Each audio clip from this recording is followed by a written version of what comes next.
I'm gonna be late for my video.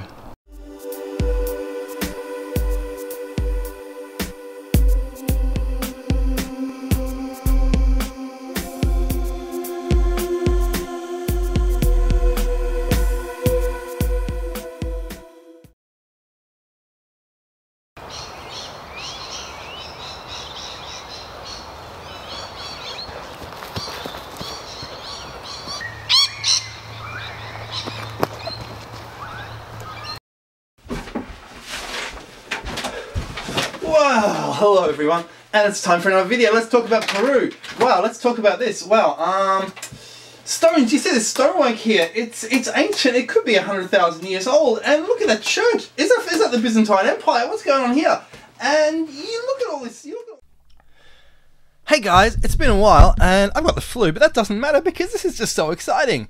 What we have here is just unbelievable. This is Coricancha, and I just can't believe what we're looking at here. This is near Cusco, and what we have here is an ancient wall, which is unbelievable blue stone, and the Spanish have come and they've taken apart a temple to the sun god Inti, the Inca sun god Inti, and they have built this church to the Saint Domingo. And if you go here, there is a museum here, and you can go inside and have a look. And again, this is amazing. We're going to talk about this. Well, why don't I just talk about it now? Look at this. This is an ancient rounded structure. I'm wondering if they tried to rebuild Noah's Ark or something in ancient times, because in fact the whole world believed in some kind of ark or something. Do you know the best ancient dam in the world is in Yemen? And it's about 3,000 years old. It's unbelievable. And this is part of it. And if I zoom into this wall here, it's just it's just unbelievable. The builders are one and the same.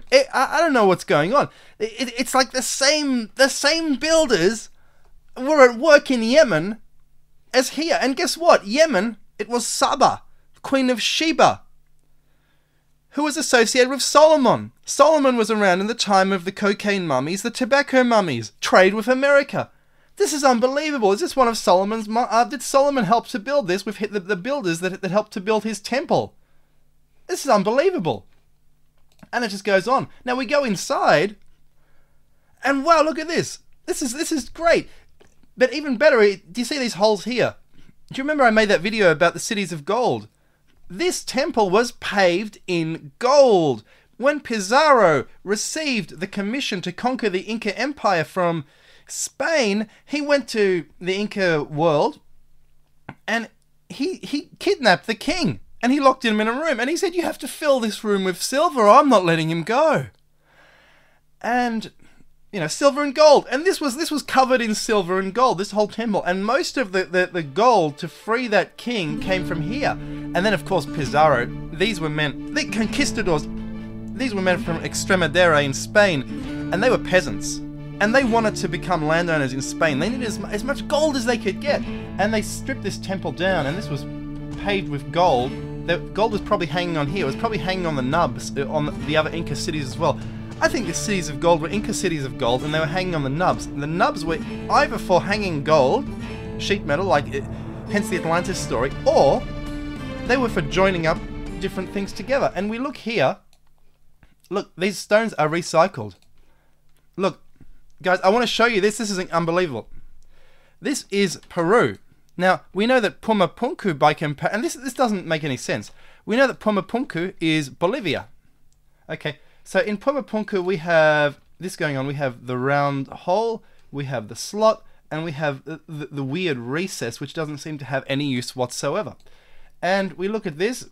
We have the round holes, we have the slots, and we have the recess. So these don't look like other Inca stones to me, especially these ones here. Look at that. Look at the consistency of that rock. To me, there is a huge similarity with Puma Punku. So these are Puma Punku rocks in Peru.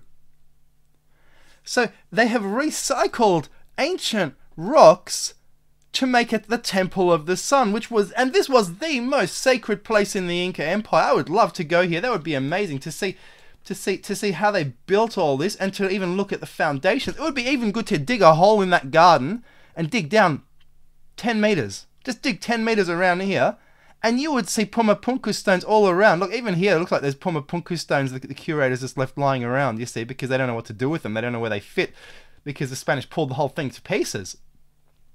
And here's the thing. In the 19th century, even this temple to this church to Santo Domingo was in ruins. And the thing is, there was a cataclysm in the 19th century or the 18th century, and the world was depopulated. But this is sort of hushed up a little bit.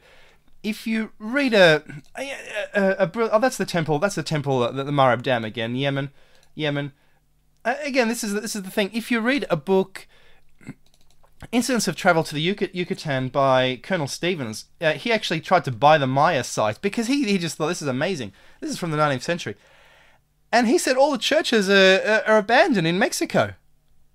All the people are gone. It's something weird is going on. So the Spanish were either so brutal that they enslaved everybody, and they did, or something else happened. Maybe the disease, or who knows what happened. But we're not really talking about this. The world population has changed dramatically in only 100 years. We've gone from less than 1 billion to 7 billion. Unbelievable. So the world can change very rapidly in 100 years. Technology can change like that. It's just unbelievable.